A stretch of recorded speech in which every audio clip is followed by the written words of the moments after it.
Hi friends, welcome back to my channel NB Cooks. நம்ம இன்றைக்கி பார்க்க போகிற ஒரு புது ரெசிபி ஸ்நாக்ஸ் ரெசிபி தான். ரொம்ப சூப்பராக இருக்கும், ஸ்வீட்டாக இருக்கும்.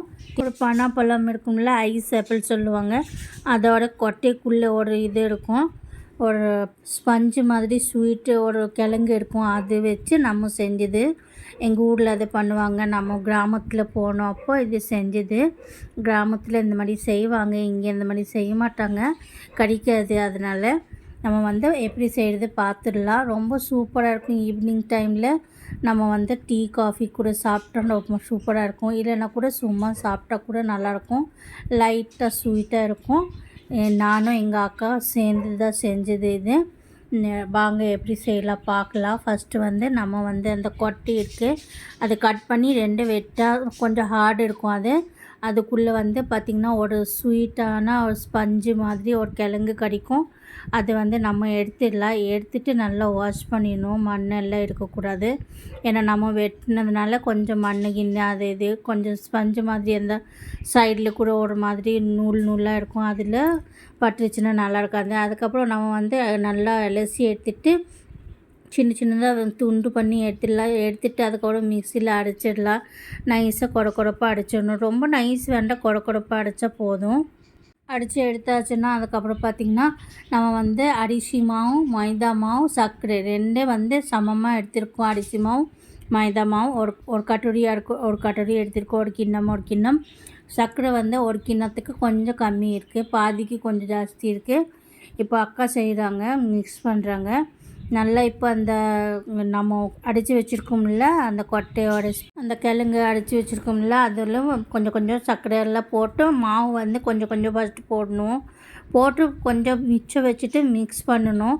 ஏன்னா இதில் தண்ணி ஊற்றக்கூடாது. அந்த இதில் தண்ணி மாதிரி ஆகிடும் அடிச்சோன்னா. அதில் மிக்ஸ் பண்ணணும், மிக்ஸ் பண்ணிகிட்டே இருக்கணும். மிக்ஸ் பண்ணிவிட்டு அந்த சர்க்கரை அதுக்குள்ளே கரைஞ்சிடும். அப்புறம் மாவெல்லாம் மிக்ஸ் ஆகிடும். மிக்ஸ் ஆகிடுச்சுன்னா அதுக்கப்புறம் நம்ம உருண்டை பிடிச்சிட்டு சுட்டு எடுத்துடலாம். உங்களுக்கு இந்த கிழங்கு கடிச்சதுன்னா நீங்கள் கண்டிப்பாக செஞ்சு பாருங்கள். ரொம்ப சூப்பராக இருக்கும், ரொம்ப டேஸ்டியாக இருக்கும். ஈவினிங் ஸ்நாக்ஸ் டைமில் ரொம்ப நல்லாயிருக்கும். இப்போ நல்லா கலரிட்டே இருக்கோம். இப்போ நல்லா மிக்ஸ் ஆகிட்டு இருக்குது. இப்போது லாஸ்ட்டில் நாங்கள் கொஞ்சம் அதில் மட்டும் இது போட்டோம், தேங்காய், துருவின தேங்காய் கொஞ்சம் போட்டது. அது ஒன்றும் ஜாஸ்தி தேவையில்லை, கொஞ்சமாக போட்டால் போதும். அதுக்கப்புறம் பிளாக் எள் இருக்குல்ல, அது ஒரு 1/2 டீஸ்பூனுக்கு கொஞ்சம் ஜாஸ்தி போட்டிருக்கு, 3/4 டீஸ்பூன் போட்டிருக்கு. போட்டு நல்லா மிக்ஸ் பண்ணணும். இதில் மட்டும் மட்டும் நாங்கள் மிஸ் பண்ணிட்டோம், அது மறந்துடுச்சு. நான் சொல்லிடுறேன், நீங்கள் செஞ்சுடுங்க. அது கொஞ்சம் சோடா அப்பம் போடணும், அப்போ போட்டால் தான் நல்லாயிருக்கும். ஆயில் ஊற்றிட்டு கடாய் நல்லா சூடாகிடுச்சுன்னா இப்போ நான் போட்டுட்டு இருக்கேன், போண்டா எல்லாம் போட்டுட்டு இருக்கு. ஸ்வீட்டாக ரொம்ப நல்லாயிருக்கும் போண்டா, சின்னதாக. உங்களுக்கு எப்படி பிடிக்கும் அவ்வளோ பெருசாக போட்டுக்கோங்க. ரொம்ப பெருசாக போட்டால் உள்ளே கொஞ்சம் மாவு மாதிரி இருக்கும். அதனால் கொஞ்சம் குட்டியாக போட்டால் அப்படியே உள்ளே நல்லா வெந்து சாஃப்டாக அப்படியே நல்லா மேலே இருந்து க்ரன்ச்சி ஆகிடும், உள்ளே சாஃப்டாக இருக்கும், ஜூஸியாக இருக்கும். அவ்வளோ நல்லாயிருக்கும். நீங்கள் கண்டிப்பாக ஒரு தடவை ட்ரை பண்ணி பாருங்கள். ட்ரை பண்ணி பார்த்துட்டு எனக்கு கமெண்ட் பண்ணி சொல்லுங்கள். உங்களுக்கு நீங்கள் என்னோடய சேனல் புதுசாக பார்த்துட்டு இருந்தீங்கன்னா சப்ஸ்கிரைப் பண்ணி எடுத்துக்கோங்க. சப்ஸ்கிரைப் பண்ணிங்கன்னா கண்டி ஆல்ல அமுத்திக்கோங்க. ஆல்ல அமுத்துனீங்கன்னா நான் புதுசு ரெசிபி போடுறப்போ உங்களுக்கு சேர்ந்துடும். வந்துடுச்சுன்னா நீங்கள் பார்த்துக்கலாம், லைக் போட்டுக்கலாம், ஃப்ரெண்ட்ஸ் அண்ட் ஃபேமிலிக்கு ஷேர் பண்ணிக்கலாம். உங்களுக்கு வேறு எதுவும் ரெசிபி பார்க்கணுன்னா நீங்கள் கமெண்ட் பண்ணி எனக்கு சொன்னீங்கன்னா நான் செஞ்சு காட்டுறேன் உங்களுக்கு. இப்போ நல்லா ஃப்ரை ஆகிடுச்சு, எடுத்துடலாம். கோல்டன் ப்ரௌன் கலர் வந்துடுச்சு.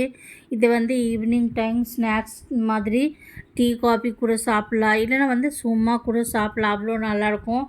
ரொம்ப ஸ்வீட் இருக்காது, லைட்டாக ஸ்வீட் இருக்கும்.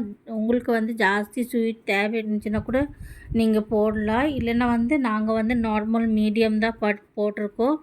உங்களுக்கு இன்னும் கொஞ்சம் ஜாஸ்தி தேவைன்னா நீங்கள் போடலாம். இதில் வெல்லத்தில் செய்யலாம், ஜாகரியில் செய்யலாம். அவ்வளோ நல்லாயிருக்கும், சூப்பராக இருக்கும், டேஸ்டியாக இருக்கும். கண்டிப்பாக ட்ரை பண்ணி பாருங்கள். உங்களுக்கு கிடைச்சிதுன்னா நல்லா ஃப்ரை ஆகிடுச்சு. பிளேட்டிங் போட்டுடலாம். பிளேட்டிங் போட்டு உங்களுக்கு காட்டுறேன் எப்படி இருக்குது பாருங்கள். சூப்பராக இருக்குது, பார்க்குறதுக்கு நல்லாயிருக்கு, சாப்பிட்றதுக்கு அவ்வளோ ருசி, சூப்பர் டேஸ்டியாக இருக்குது. நீங்கள் கண்டிப்பாக ஒரு தடவை ட்ரை பண்ணி பாருங்கள். என்னோடய சேனலுக்குள்ளே பார்த்தீங்கன்னா நிறைய ரெசிபிஸ் எல்லாம் போட்டிருக்கு. நீங்கள் பார்க்கலன்னா நீங்கள் உள்ளே போய் பார்க்கலாம். சிம்பிளாக இருக்கும், ரொம்ப சூப்பராக இருக்கும், பார்க்குறதுக்கு நல்லாயிருக்கும், சாப்பிட்றதுக்கு டேஸ்டியாக இருக்கும். கண்டிப்பாக என்னோடய சேனலை சப்ஸ்கிரைப் பண்ணி எடுத்துக்கோங்க. சப்ஸ்கிரைப் பண்ணிங்கன்னா ஈஸி ரெசிபி உங்களுக்கு கிடச்சிரும். என்னோடய வீடியோ பிடிச்சிருந்தா நீங்கள் லைக் பண்ணிக்கலாம், சப்ஸ்கிரைப் பண்ணிக்கலாம். ஃப்ரெண்ட்ஸ் அண்ட் ஃபேமிலிக்கு நிறைய ஷேர் பண்ணிக்கோங்க.